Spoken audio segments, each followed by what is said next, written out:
internationale. SeneInfo International.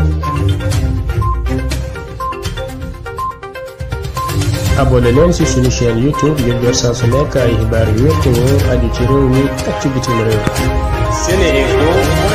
internet yi ñuy bàyyi xel ci seneinfo.net ak SeneInfo International ñu ngi leen di nuyu fas yéene defal tënk bu xibaar tey vendredi di 28 octobre 2022 ñu tàmbale kook xibaaru biir réew mi. ba suba tey bii nag ci la njiitu réew mi Macky Sall war a inauguré li nga xam ne moom mooy Impact Safa Group di usine bu am solo boobu nga xam ne kii di Youssou Ndour moom moo ko taxawal te mu nekk fële ca Diamniadio boobule usine nag di liggéey ci wàllum impression ak packaging kon tey daal ci 16h la ki nga xam ne moom mooy njiitu réew mi war ko kon inauguré. coow la amoon nag fële ca jumaay Karak gannaaw bi nga xamee ne nag kon ay waxtaan am na ci diggante ña seq coow la ak ki nga xam ne moom mooy préfet bu Dakar ak commissaire bu Jëppal ak association des imams et oulémas du Sénégal la ñu tënk daal mooy la nga xam ne moom mooy wasifaya ak xadratul jumaaya dinañ ko dakkal ci ñetti weer ba léegi bayaan yi nga xam ne dañ ko doon def balaa julli ajuma tamit dañ koy dakkal te itam ñu ne ñetti imam ya nga xam ne ñoo fa nekk ku nekk dina jiite li nga xam ne moom mooy julli ajuma ñaari yoon jox sa morom. démb ab lakk moo am fële ca port autonome bu Dakar ñu ne bi 15h jotee wala boog bi 15h di waaj a jot ñu ne nag la fa lakk mooy usine bu bees ba tudd IB Fils te nga xam ne nag moo nekkoon Africa Mer te nekk ca mool 10 ñu ne nag enquête yu njëkk yi nga xam ne kon amal nañ ko daal daa wane ne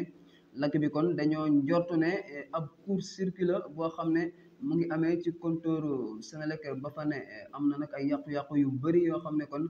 nemmeeku nañ ko fa wante nag yàlla def na sutura ba kenn ñàkku ca bakkanam. xibaaru Afrique dañ koy tàmbaleek réewum Tchad foofu nag gannaaw manifestation ba fa amoon 20 octobre te ñu bëri ñàkkoon ca seen bakkan ñu ne nag ñu bëri fi mu nekk nii dañ leen arrêté yóbbu leen kaso kon présenté wuñu leen ay attekat amit ñoo xam ne ñu ne seeni kër lañ leen fekk kon seen dëkkuwaay jël leen yóbbu leen ñooñu sax ñu ne fi mu nekk nii dañoo réer seeni mbokk yooyu nag ñu ngi leen di seet te sax ñu ngay sàkku te ñi nga xam ne ñoom ñooy société civile ba ñu dimbali leen ca sukkandikoo kon suñu naataango yu VOA Afrique du Sud ñoom nag dañuy ñaawlu alerte ba nga xam ne ambassade États-Unis ba nekk foofule ca Johannesburg moom moo ko amaloon di wax nag ab risque maanaam njort bu ñu njort ne ab attaque dina am foofule ca capitale ba di Johannesburg ki nga xam ne nag moom mooy njiitu réew ma di Cyril Ramaphosa nee na nag loolu ñu def daal loo xam ne lu doy waar la te sax mën na indi ay njàqaare ci li nga xam ne moom mooy ña fa dëkk te it loo xam ne la dañ koo def te waxtaanuñ ca ak kenn. xibaaru bitim réew dañ koy tàmbaleek Philippines foofu nag lu toll ci 1 nit ak benn ñoo fa ñàkk seen bakkan gannaaw bi nga xamee ne nag ay taw yu métti moom moo fa am ay suuf di màbb yu njortu sax ne kon gannaaw taw boobu boo mayul li nga xam ne moom mooy ab tempête kon dina fa am loolu nag mu ngi amee daal fañ ca gën a nemmeeku moom mooy ay ville ak village yu nekk ca fa ñuy wax île de Mindanao. Elon Musk di patron bu Tesla nekkit ki nga xam ne moom la ñu moo ëpp alal ci àdduna bi moom nag jënd na li nga xam ne moom mooy réseau social bii di Twitter démb 44 milliards de dollars moom nag ñu ne gannaaw bu mu ko jëndee rek la dàq sax ñetti responsable yu nekkoon kon foofu la ca Twitter bokk na ca ki nekkoon président directeur général ba di Parag Agrawal. dañ koy jeexal ak xibaaru sport finalu coupe d'Afrique bi soccer ba su tey bi lay am bu 13h jotee ci diggante Sénégal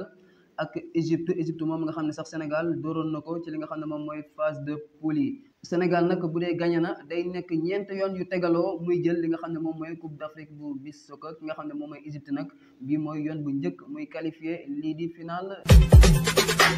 askanu Sénégal ak bitim réew seen groupe d'information bi di Sen Info International ubbil na leen ay buntam ci www.seninfo.net ngir ngeen di mën di am bépp xeetu xibaar ca ba mu jotee ci ay anam yu wóor moo xam xibaaru politique la ci wàllu culture bi cosaan ak aada xibaaru tàggat yaram xibaaru diine ak lépp lu xew ci àdduna bi mën ngeen a abonné wu ci YouTube bu Sen Info International ngir xam li xew ci seen réew ak fépp ci àdduna bi seen groupe d'information Sen Info International ndimbalu askan wi moo ko tax a jóg.